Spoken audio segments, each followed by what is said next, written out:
بسم اللہ الرحمن الرحیم۔ السلام علیکم۔ ایک دفعہ محسن پاکستان ڈاکٹر عبدالقدیر خان صاحب نے ایک نجی ٹی وی پر انٹرویو دیتے ہوئے اپنے اور پرویز مشرف کے درمیان پیش آنے والا ایک بہت ہی دلچسپ واقعہ بیان کرتے ہوئے فرمایا کہ جن دنوں ہم اپنی پرانی ٹلا رینج میں جو کہ منگلا کے علاقے میں آتا تھا اس میں غوری میزائل کا تجربہ کر کے جب آخری مراحل میں تھے تو پرویز مشرف اس وقت منگلا کے کمانڈر کے عہدے پر تعینات تھے۔ تو اس اہم موقع پر میں نے سوچا کہ کیوں نہ میں کور کمانڈر پرویز مشرف کو بھی اس پرمسرت موقع پر یہاں مدعو کر لوں۔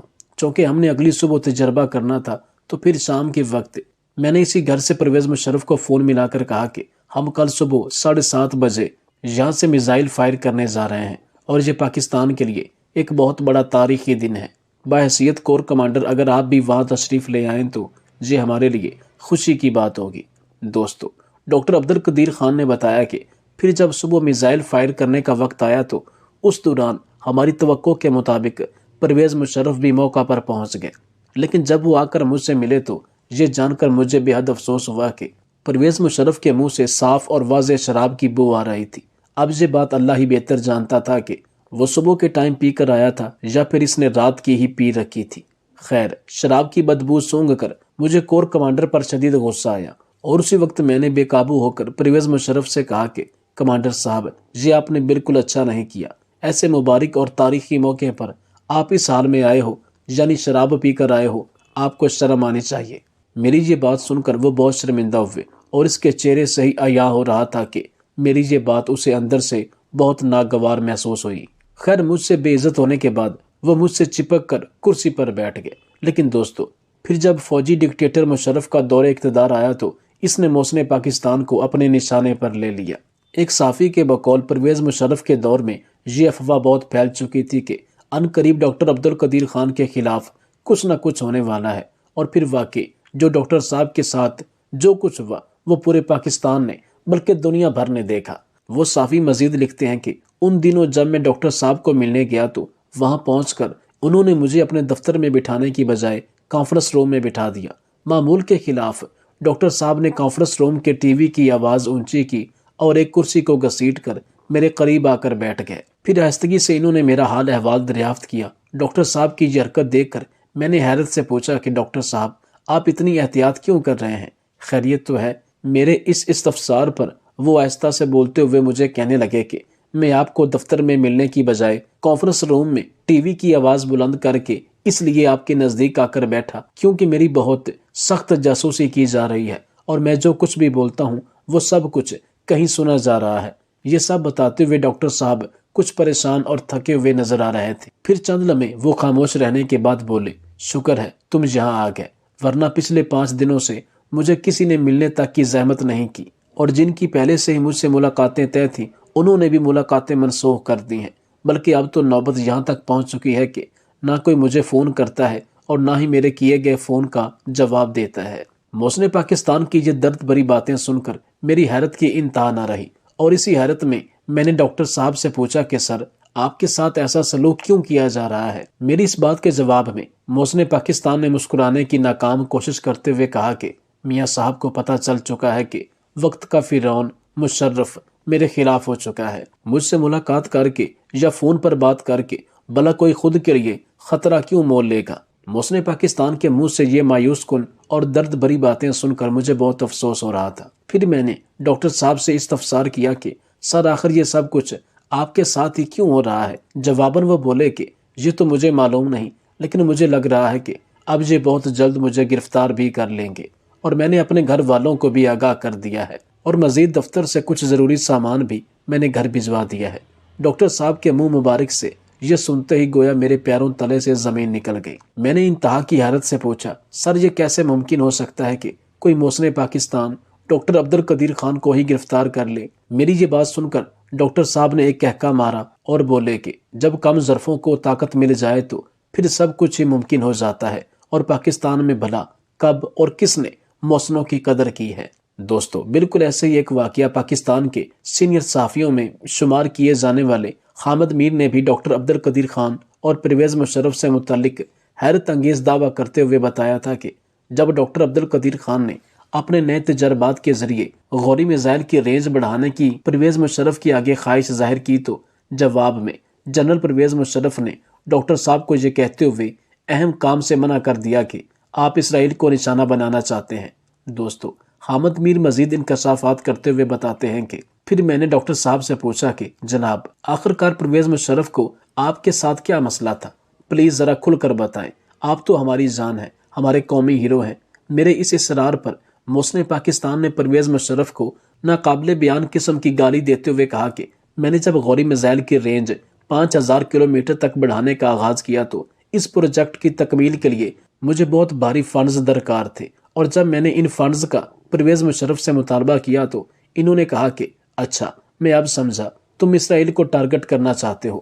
بقول حامد میر کے پرویز مشرف نے محسن پاکستان ڈاکٹر عبدالقدیر صاحب کو ٹال مٹول سے کام لیتے ہوئے کہا کہ ہمارا دشمن تو ہندوستان ہے، آپ 1500 یا زیادہ سے زیادہ 2000 کلومیٹر سے آگے نہ جانا۔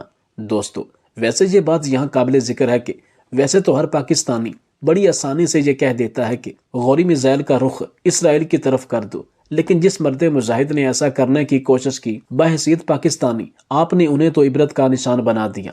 دوستو، ایک اور صحافی کے بقول پرویز مشرف کا دور حکومت چل رہا تھا اور پی ٹی وی ایوارڈز کی ایک تقریب جاری تھی۔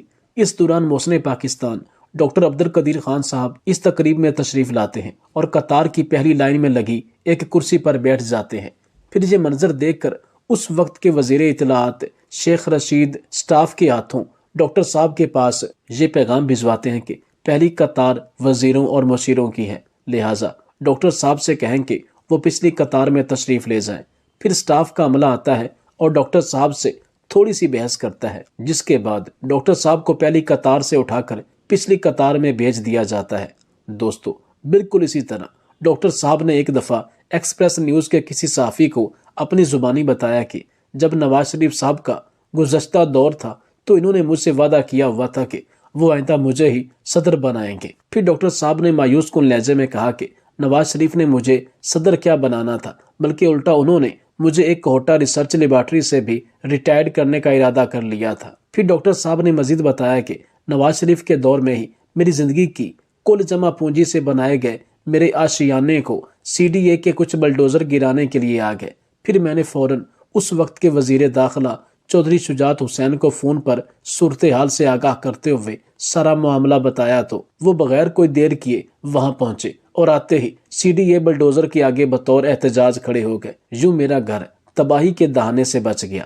ناظرین کرام، یہاں پر لمحہ فکریہ یہ ہے کہ بھارت میں ایٹمی پروگرام بنانے والے سائنسدان عبدالکلام آزاد کو بھارت کے صدر کے عہدے پر تعینات کیا گیا، جو کہ کسی بھی ملک کا سب سے عظیم ترین عہدہ ہوتا ہے۔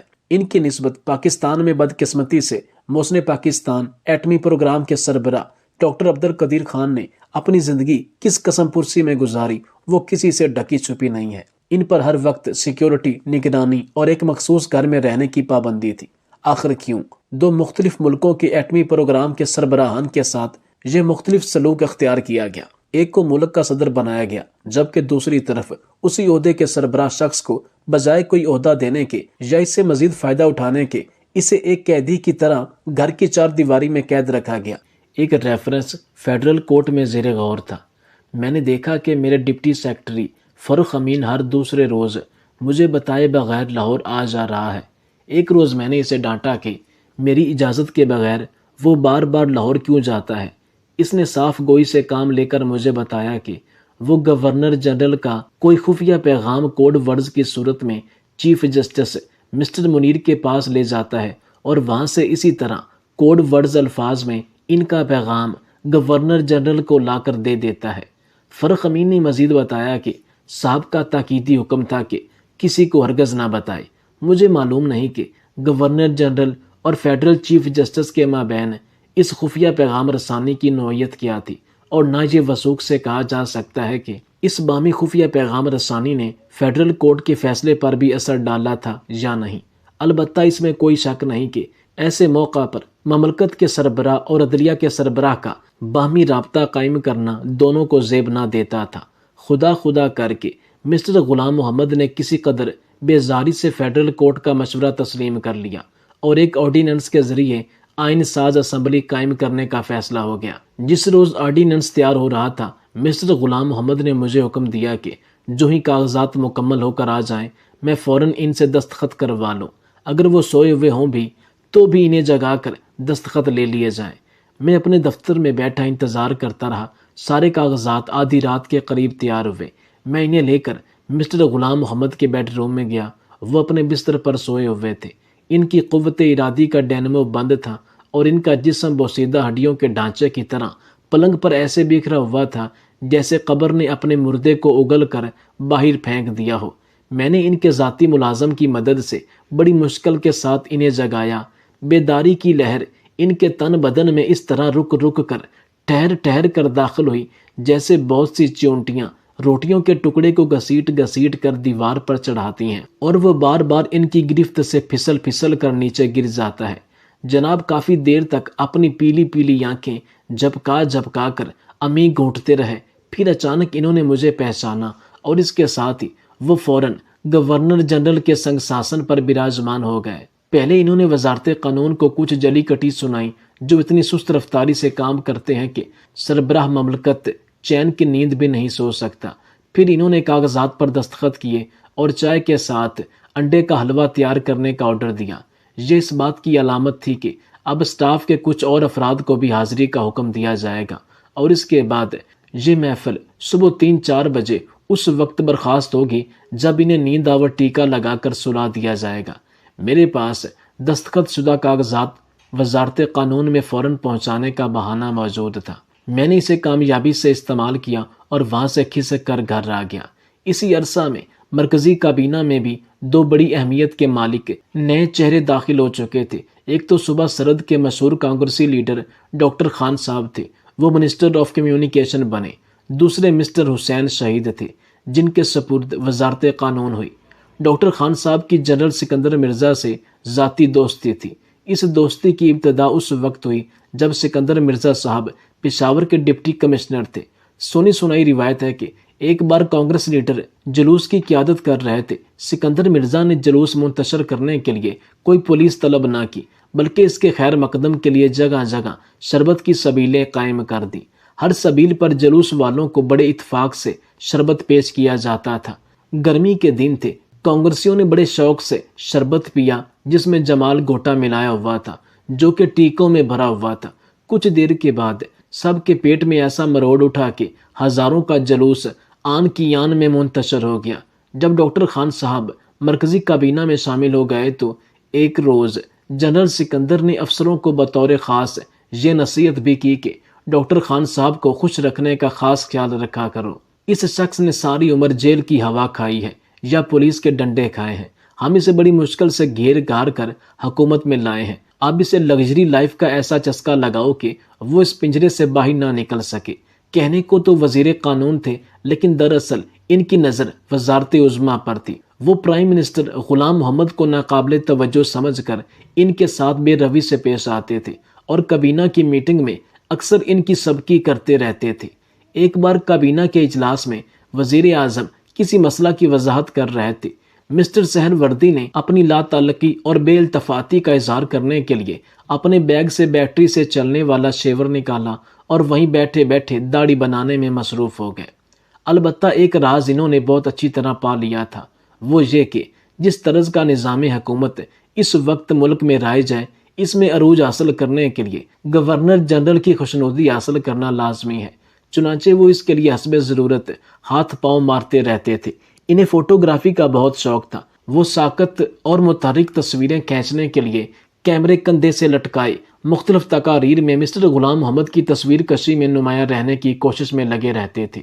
اس کے علاوہ گورنر جنرل ہاؤس میں بھی بہت آنے جانے لگے تھے۔ ہر مرتبہ آنے کا مقصد گورنر جنرل سے ملاقات کرنا نہ ہوتا تھا بلکہ وہ مس گورل کے کمرے میں بیٹھ کر کافی وقت خوش گپیوں میں گزارا کرتے تھے۔ مسٹر غلام محمد کی طرح یہ مسٹر بھی خوبصورت عورتوں کی محفل کے شوقین تھے۔ اڑتے اڑتے یہ خبر مسٹر غلام محمد تک پہنچی۔ جذبہ رقابت نے ان کے سینے میں جوش مارا اور انہوں نے بلا کر میری جواب طلبی کی کہ یہ سہر وردی مس کے کمرے میں اتنی دیر آ کر کیوں بیٹھتا ہے۔ مسٹر غلام محمد نے پوچھا۔ میں نے جواب دیا کہ میں تو اپنے کام میں مصروف رہتا ہوں، دوسروں پر چوکیداری کرنے کا مجھے وقت نہیں ملتا۔ اس پر وہ آتش زیر پا ہو گئے اور کڑک کر بولے، جا کر اسے کہہ دو کہ اگر اس نے دوبارہ ایسی حرکت کی تو میں اس کی ٹانگیں توڑ دوں گا۔ ان صاحب سے میری بنگال کے ابتدائی دنوں سے شناسائی تھی۔ میں اس شام ان کی کوٹھی پر حاضر ہوا اور ان کو ساری روداد سنا ڈالی۔ اس کے بعد وہ کافی محتاط ہو گئے۔ مسٹر غلام محمد بھی کئی روز تک اپنی پہیوں والی کرسی لے کر دن میں متعدد بار مس بورل کے کمرے پر یہ دیکھنے کے لیے چھاپا مارتے رہے کہ کہیں مسٹر سہر وردی تو وہاں نہیں بیٹھے۔ نئی اسمبلی قائم کرنے کا حکم مان کر مسٹر غلام محمد کے دلی عزائم کو شکست فاش نصیب ہوئی تھی، کیونکہ وہ تو اپنی 60 رکنی آئین ساز کنونشن کھڑا کر کے تمام کام چلانا چاہتے تھے۔ اس ذاتی عزیمت کا غم غلط کرنے کے لیے انہوں نے اپنی کھوئی ہوئی جسمانی قوتوں کو بحال کرنے کی ٹھان لی۔ اس مقصد کے لیے لکھنؤ سے ایک حکیم صاحب طلب کیے گئے جو نابینا تھے اور ان کی عمر 105 برس سے زائد بتائی جاتی تھی۔ ان کے ساتھ ان کا ایک بیٹا بھی تھا جس کی عمر 10 برس کے قریب تھی۔ یہ برخوردار حکیم صاحب کی عمر کے 95 برس میں پیدا ہوئے تھے، اس لیے اسے ان کی طوافت اور حذاقت کا جیتا جاگتا سرٹیفکیٹ تسلیم کیا جاتا تھا۔ حکیم صاحب آتے ہی گورنر جنرل ہاؤس کا ایک حصہ دواخانے میں تبدیل ہو گیا۔ دن پر حامد دستہ چلتا تھا اور حکیم صاحب کی خواہش کے مطابق جڑی بوٹیاں حاضر ہوتی رہتی تھیں۔ 2-3 بار انہوں نے 100 زندہ اور صحت مند چڑوں کی فرمائش کی جو ہم نے بڑی مشکل سے کمشنر حیدرآباد کے ذریعے مضافات سندھ سے حاصل کیے۔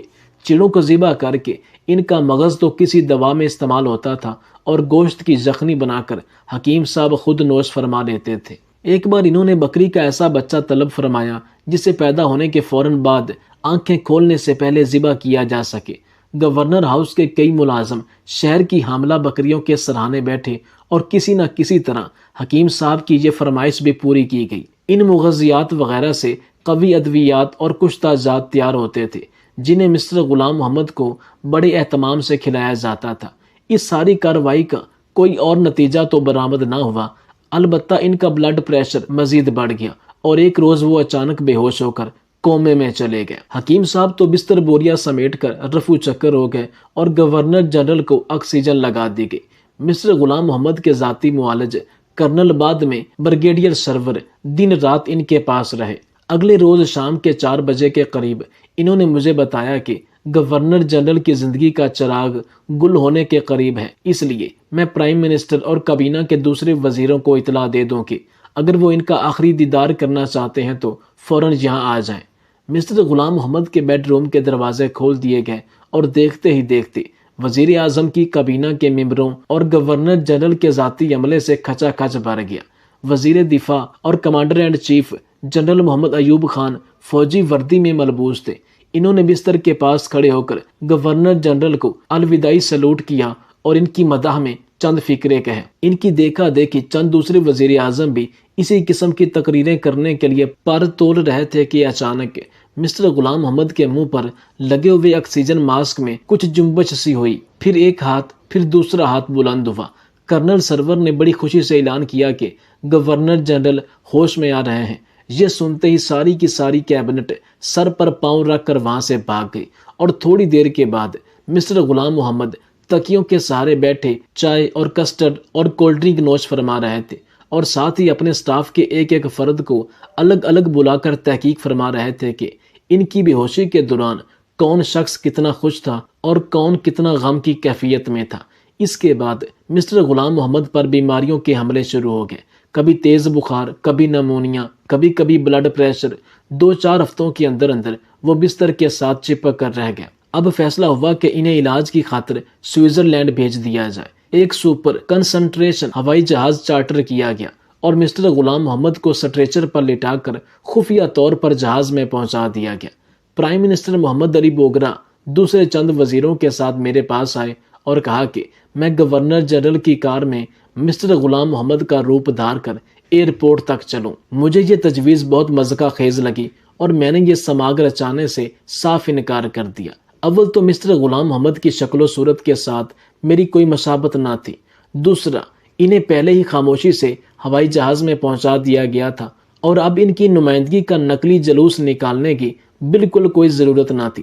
لیکن وزیر اعظم اور ان کے پیروکار ہاتھ دھو کر میرے پیچھے پڑ گئے اور جب حکومت کا سربراہ اس قسم کے احمقانہ حکم صادر کرے تو سرکاری ملازم صرف احتجاج کر سکتا ہے، انکار نہیں کر سکتا۔ چنانچہ مجبور ہو کر میں نے کالا چشمہ لگا کر سیاہ رنگ کی جنا کیپ پہنی اور گورنر جنرل کی کار میں مسٹر غلام محمد کے انداز میں سکڑ کر بیٹھ گیا۔ ایک اے ڈی سی میرے ساتھ اور دوسرا اگلی سیٹ پر بیٹھا۔